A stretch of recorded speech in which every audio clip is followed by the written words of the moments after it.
우리 하나님 말씀 함께 보겠습니다.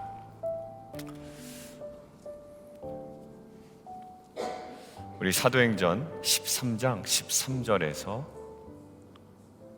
우리 31절까지 말씀입니다. 여러분들 오늘 사도 바울이 도착한 장소가 나오죠. 우리 함께 좀 보겠습니다. 먼저 정리하고요. 13절, 어제 마지막 장소가 바보였죠. 파포스였습니다.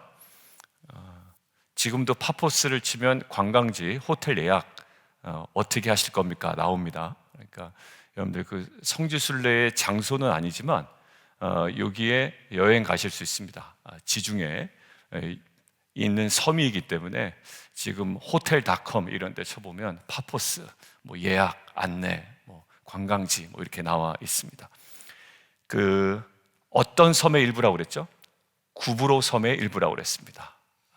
사이프러스라고도 하고 키프로스라고도 하는데 지금은 분단 상황입니다. 그 섬이. 그래서 북과 남이 분단입니다. 북쪽에는 나라로 인정받지 못하고 있고 공식적으로 밑에는 그리스의 영역으로 들어가 있죠. 그래서 어제 얘기한 그 살라미, 처음에 얘기했던 살라미는 그 북쪽, 동쪽에 있고요. 파포스는 이 남쪽, 이 서쪽에 있습니다.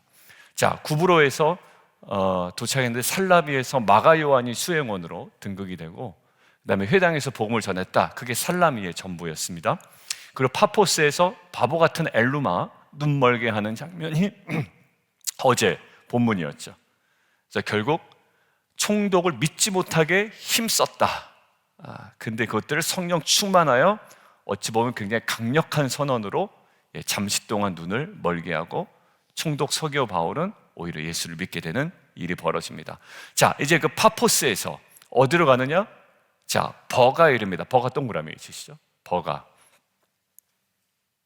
버가에서 하나 생각할 것은 버가가 어디냐면 여러분들 제가 지도를 내일 이제 보여드릴 텐데 구브로는 섬이었죠. 구브로는 섬이었는데 버가는 이제 내륙으로 올라가서 내륙에 있는 도시입니다. 원래 지중해에서 올라가서 그 버가에서 어떤 일이 벌어지면 살라미에서 마가 요한이 수행원으로 등극을 했는데 그 마가 요한이 떠나버립니다. 나중에 이야기했어요. 이것 때문에 나중에 큰 문제가 되죠. 바울과 바나바 사이에. 자, 그 다음에 본격적으로 지금 누가가 얘기하고 싶은 건 그 부분이 아니었던 거예요. 일단 하나 기록에 남겨두고 어디로 가냐면 자, 14절 비시디아 안디옥 동그라미 크게 쳐야 됩니다. 이제 본격적으로 내용이 진행이 됩니다. 아마 성경 공부하신 분들은 이제 좀 이제 다시 복습도 되고 이해가 되고 그림도 아마 머릿속에 남아있을 겁니다. 자, 비시디아 안디옥에 이르면 사도 바울 항상 패턴이 있다고 그랬죠. 계속 나올 때마다 제가 언급할 겁니다. 어디에 들어간다고요? 회당에 들어간다. 근데 나중에 빌립보에 가면 회당이 없어서 기도처를 찾았다. 예외가 좀 있었다. 얘기했죠. 자, 회당에 들어갑니다. 자, 결국 그래서 오늘 메시지는 핵심은 뭐냐? 비시디아 안디옥 회당에 들어가서 사도 바울이 복음을 전하는 내용입니다. 언제부터? 자, 16절 바울이 일어나 손짓하며 말하되 이스라엘 사람들과 및 하나님을 경외하는 사람들아 들으라. 그래서 17절부터 오늘 31절까지 다 사도 바울의 내용입니다. 그러니까 사도 바울이 어디에서? 비시디아 안디옥이라는 곳에서 그리고 그와 비시디아 안디옥의 회당에서 복음을 전하는 내용입니다. 자, 그러면 이 어떤 내용이냐? 26절. 자, 한번 네모박스로 저는 쳐놨는데 형제들아, 아브라함의 후손과 너희 중 하나님을 경외하는 사람들아. 다시 그들을 부르죠. 3번 불러요. 사실 오늘 본문에 이렇게 딱 뭔가 구분이 될 때마다 한 번씩 부릅니다. 형제들아, 형제들아. 자, 이게 뭐냐? 네모박스, 구원의 말씀입니다. 구원의 말씀.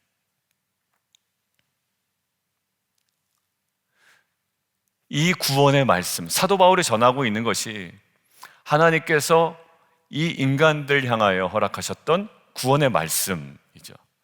자, 저는 이 말씀을 묵상하는데 하나님께서 이스라엘 백성을 향한 구원의 역사는 한 민족일 뿐만 아니라 대상이 전 인류이기도 하고 동시에 정확히 한 개인을 향하기도 한다라는 것을 저는 묵상을 했습니다.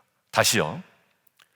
이스라엘 민족을 향한 구원의 역사는 비단 한 민족에 국한된 것이 아니라 전 인류를 위한 구원의 말씀이며, 오히려 더 좁혀서 얘기하면 한 개인을 위한 구원의 말씀이기도 하다라는 생각이에요. 자, 그러면 한 민족, 아니요, 온 인류 전체, 완전히 좁혀서는 저와 여러분 한 개인을 위한 하나님의 구원의 역사 속에 우리가 무엇을 주목해야 되는지, 누가는 어디에 포커스를 두고 있는지 오늘 한번 우리가 살펴보면 좋겠습니다.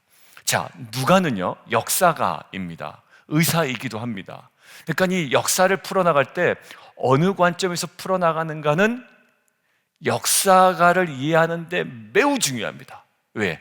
사관이 있거든요. 사관, 역사를 바라보는 관점. 자, 근데 누가는 이렇게 이야기하네요. 사도 바울의 이 설교에 어디에 포커스를 두고 있냐면, 설교 전문을 다 담진 않았을 거라고요. 근데 이것들을 요약할 때 아주 특징적인 표현이 있습니다. 자, 보겠습니다. 이 이스라엘 백성의 하나님이 라고 주어를 딱 명확하게 하죠. 그러고 나서 한번 본문을 보십시오. 자, 제가 네모박스에 넣은 거 여러분들 제가 같이 한번 갈게요. 택하시고 큰 권능으로 인도하여 내사. 18절 참으시고, 19절 멸하사,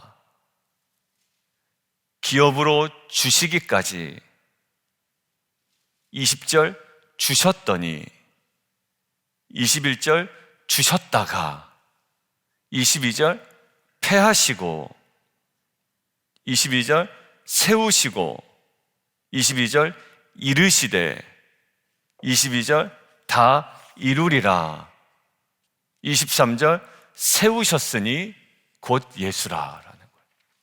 여러분들 역사를 길게 얘기합니다. 마치 스데반 집사가 사도행전 7장에 이스라엘 전체 역사를 요약해서 얘기하는 것과 비슷한 포맷이에요. 자, 거기서도 그랬지만 오늘 유독 이 누가는 바울의 메시지의 핵심이 어디 있는지를 우리에게 넌지시, 그러나 아주 분명하게 알려줍니다. 누구의 역사였다? 하나님의 일하심의 역사였다라는 거야. 아까 봤죠? 구원의 말씀, 한 민족과 모든 인류와 더 좁혀서 한 개인을 향한 하나님의 놀라운 일하심을 주목하게 했다는 거예요. 저는요, 성도가 은혜 받고 새롭게 되는 것은 분명히 한 가지가 있다고 생각이 됩니다. 내 인생 가운데 일하시는 하나님을 발견하는 거예요. 뭐였습니까? 동사가 다 달라요. 택하시기도 하고, 인도하여 내시기도 하고, 참으시기도 하고, 멸하시기도 하고. 누굴 멸하죠? 예, 7 족속을 멸하시기고, 또 주시고, 주셨고, 주셨다가 또 패하시고, 세우시고, 이루리라. 결국 어떻게 돼요? 예, 세우셔서 예수 그리스도를 보내신 거잖아요. 수많은 동사로 하나님은 우리 인생 가운데 개입하시는 분이며, 오늘 누가가 주목하는 것은 하나님의 주권이라는 거예요.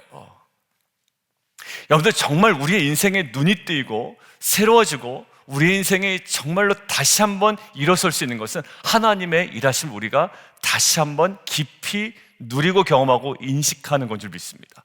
그래서 어땠어요? 지난주 설교, 우리는 뭐합니다? 연약합니다 라는 거예요.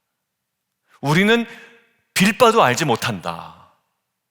이게 맞는지 저게 맞는지 알지도 못한다. 그런데 지난 주일 설교 핵심이 뭐였죠? 삼위일체 하나님께서, 성령은 하나님의 뜻대로 간구하시고, 하나님은 성령의 마음을 하시고 생각을 하시고, 그 다음에 예수 그리스도는 우리를 위하여 친히 간구하신다.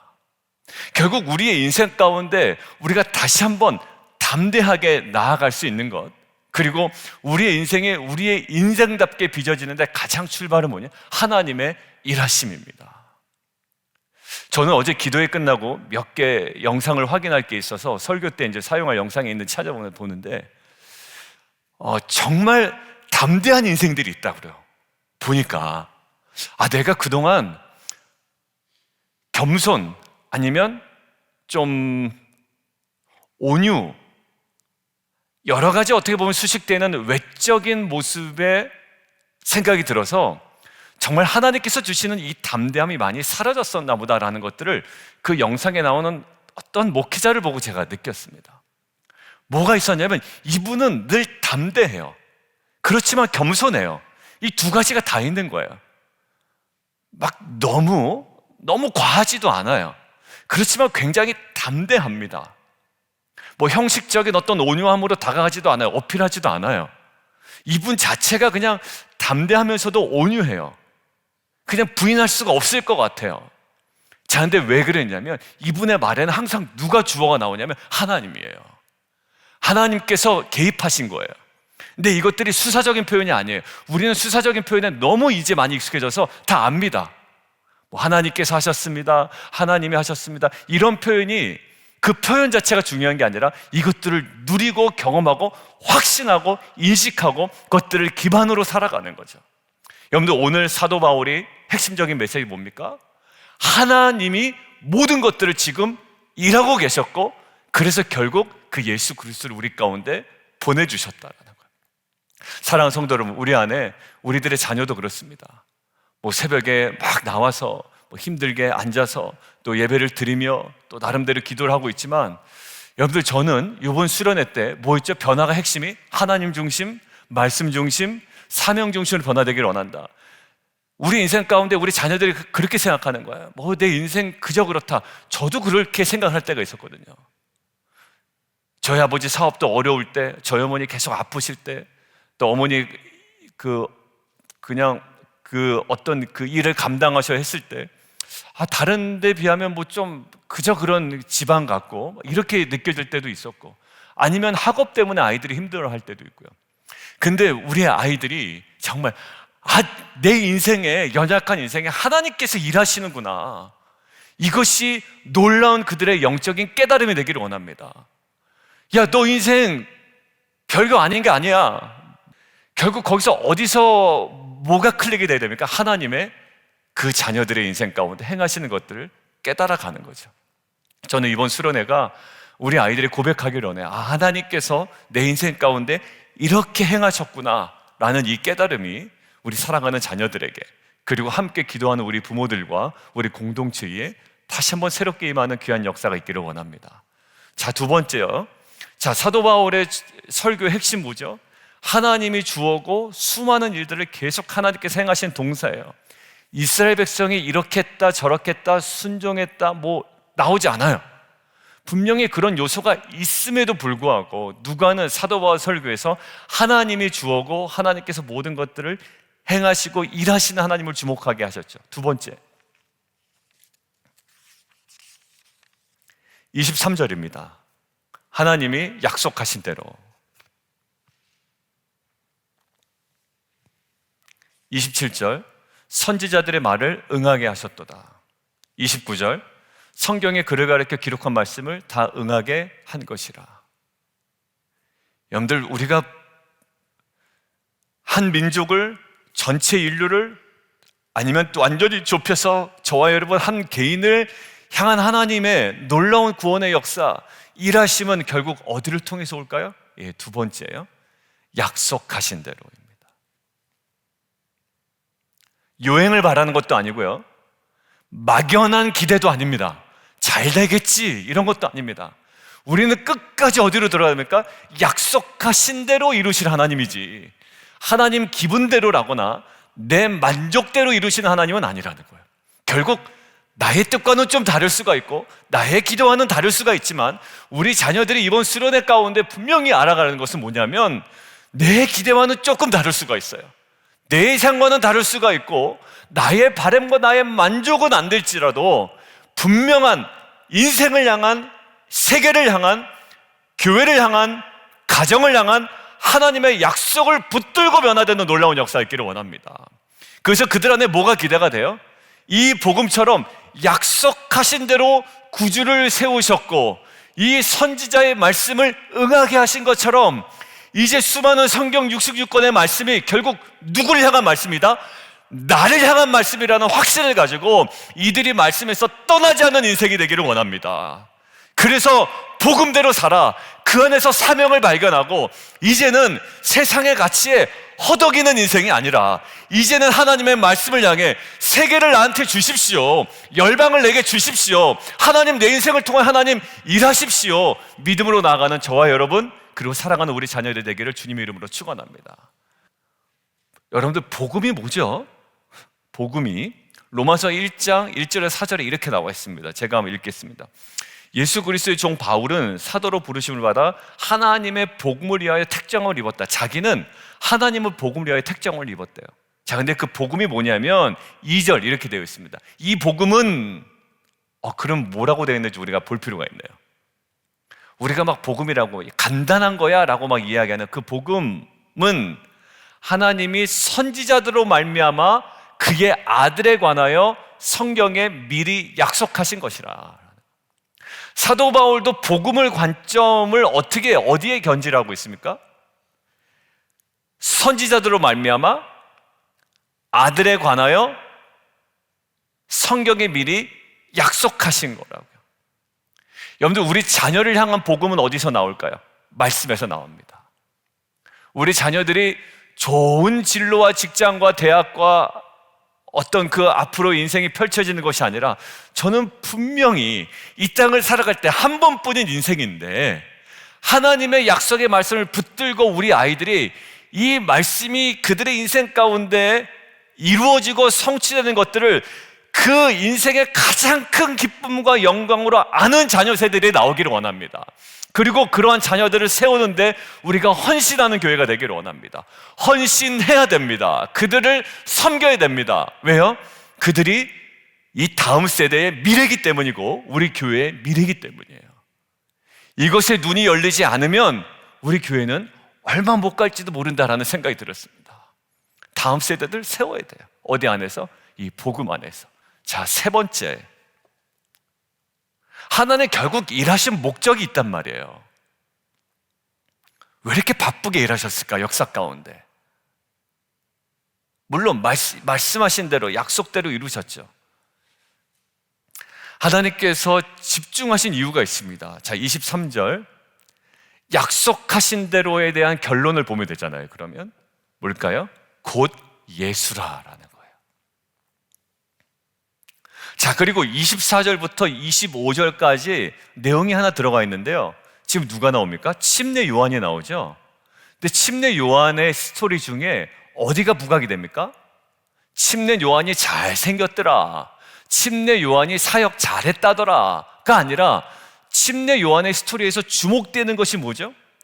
침례 요한도 어디를 주목하고 있더라? 25절 나는 그리스도가 아니라 내 뒤에 오시는 이가 있다라는 거예요. 하나님의 일하심도 포커스하는 데가 있고요, 침례 요한도 계속 자기의 사역을 통해 포커스되는 게 있더란 말이에요. 자, 다시요. 하나님도 열심으로 이스라엘 백성 가운데 일하시고 역사 가운데 일하셔서 포커스한 지점이 있죠. 어디요? 예수 그리스도. 조금 더 나아가면 뒷부분가 그러면 예수의 죽음과 부활. 그리고 침례 요한도 자신도 열심히 사역을 했습니다. 그런데 자기를 비우고 어디를 포커스하게 하죠? 내 뒤에 오시는 이 예수를 포커스하게 합니다. 저는 여기서 키가 있다고 생각해요. 하나님의 일하심도 열심도 결국 예수 그리스도를 향해 갔고 침례 요한의 사역도 어디를 향해? 예수를 향해 갔죠. 그렇다면 우리 인생이 어디를 향해 가야 될까요? 우리가 어디에 포커스가 될까요? 예수의 죽음과 부활을 우리도 인생의 마지막 지점을 향해 계속 걸어가는 것이고 우리 인생의 계속적인 사역과 삶의 결론과 우리의 선포가 어디로 향해 할까요? 예수의 죽음과 부활이에요. 제가 큐티 나눔방에서도 좀 나누고 고백하고 또 기도 부탁을 한 내용들이 있습니다. 하나님께서 어떤 그 말씀을 통해서 제가 그래서 간절히 기도해 주십시오. 왜냐하면 이것들은 제가 최선을 다해야 되는 것도 있지만 마음이 그분이 열려야 되는 것이 있기 때문에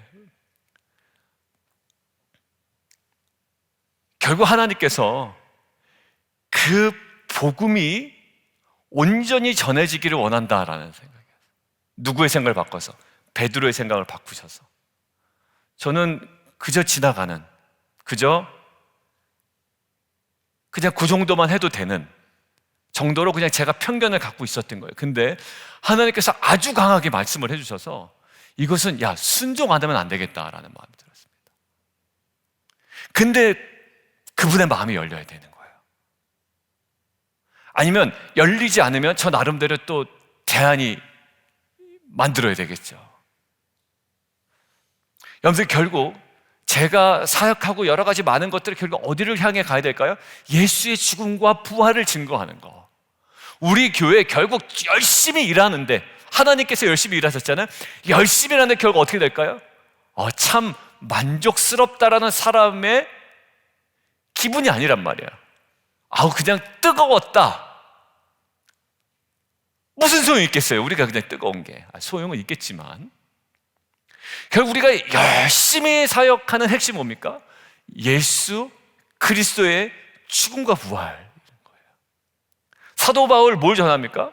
나는 이거 외에는 안 된다라는 거야. 너 예루살렘 가면 많은 환난과 핍박이 기다리는데, 아니 그래도 나는 주 예수께 받은 사명, 이 복음을 증거하는 일에 마치기 전까지는 내 생명을 조금도 내가 아끼지 않겠다라고. 저는요, 이 복음에 완전히 미친 자들이 나오기를 원해요. 저는 적당하게 좀 세련되게 품이 있는 자들 물론 좋지만, 가슴은 말이죠, 이 복음에 완전히 뜨거운 교회가 되기를 원하고, 그래서 결국 우리의 삶의 지향점이 세상의 성공이 아니라 오직 예수 그리스도라는 이 확신 속에 살아가는 역사였기를 원합니다. 누군가의 설교 들을 때 반짝 뜨거워졌다가 그냥 사그라드는 것이 아니라, 이제 평생의 소원, 내 평생의 소원, 내 평생의 소원, 구속해 주신 사랑을 내가 알기를 원하고 전하기를 원합니다. 오늘 찬송가의 고백처럼 이 예수 그리스도의 죽음과 부활이 항상 우리를 뜨겁게 하고 우리를 살게 하고 우리를 사역하게 하며 우리로 하여금 걸어가게 하는 놀라운 능력이 되기를 원합니다. 사도 바울이 그랬던 사람이었던 것 같아요. 여러분들, 그런 사람들, 그런 선교사님들 그렇게 전하는 분들 보면 그냥 참 저 사람은 대단한 것 같다라고 하지만, 저는 어떤 마음이 들었냐면, 아니구나, 복음이 그 사람을 그렇게 만드는구나라는 생각이 들었습니다. 비전이 그렇게 만드는구나, 예수가 그렇게 만드는구나.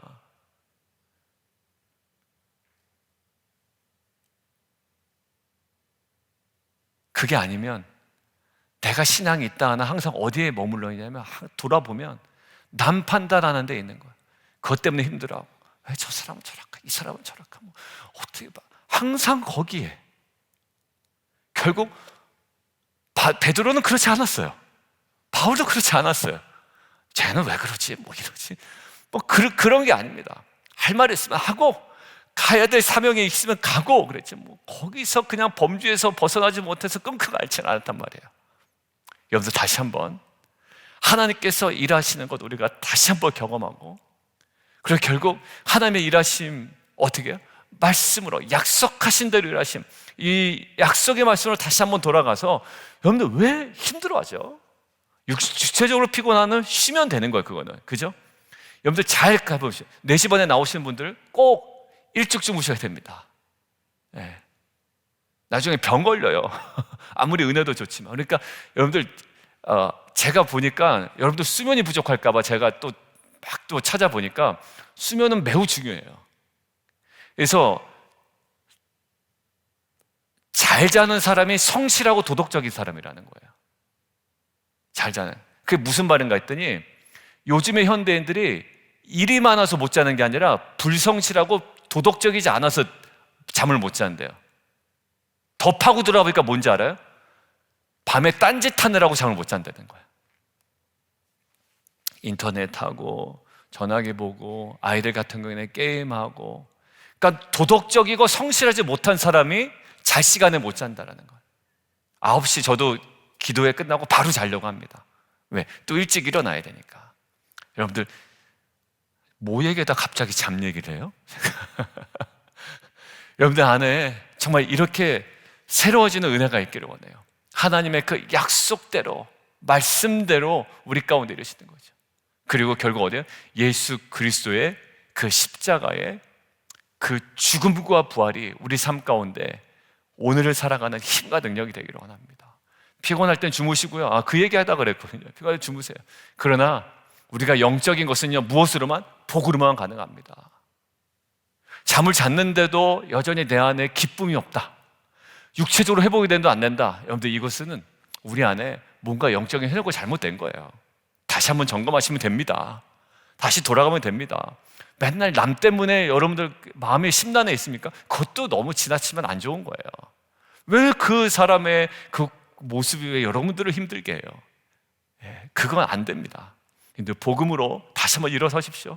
하나님께서 지금도 일하고 계시고 우리 안에 분명한 약속의 말씀이 주어졌고 이것들은 우리 가운데 성취될 겁니다. 빛과 소금 교회, 이 부르심대로 우리가 이 복음의 사명을 가진 자로 정말 이 땅 가운데 주신 생명 다할 때까지 온전히 살아가는 저와 여러분 되기를 주님의 이름으로 축원합니다. 우리 함께 기도하겠습니다.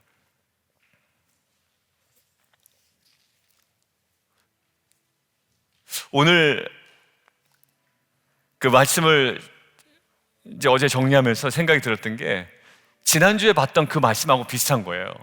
진정한 변화는 뭐다? 하나님 중심, 말씀 중심, 사명 중심이다. 근데 오늘 보면 정말 하나님께서 한 민족과 온 인류와 한 개인을 구원하시기 위하여 지금 우리에게 보여주시는 이 설교에서 나타난 내용이 뭐냐면, 바울의 설교에서 하나님 일하신다라는 거예요. 일하시는 하나님. 여러분들 자녀들 가운데 일하십니다. 여러분들의 자녀들 가운데 하나님, 우리 교회 가운데 일하신다고요. 근데 어떻게 일하세요? 약속하신 대로 일하신다. 그러니까 우리는 약속의 말씀을 붙들고 기도하는 거고요. 결국 하나님이 일하심의 마지막 지점이 어디 있었어요? 예수 그리스도. 침례 요한의 사역의 마지막 지점이 어디였습니까? 나 아니다, 나 아니다. 내 뒤에 오시는 그분이 계시다. 우리의 사역의 마지막 정점은 내가 빛나는 것이 아니라 결국 예수 그리스도의 죽음과 부활이에요.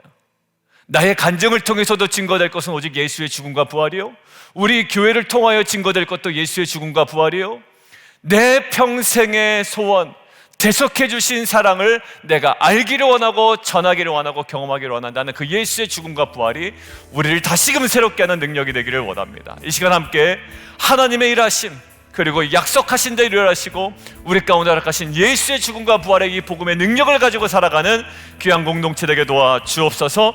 우리 한번 주님 이름 한번 부르고 함께 기도하며 나아갑니다. 주여, 살아계신 하나님 아버지 감사합니다.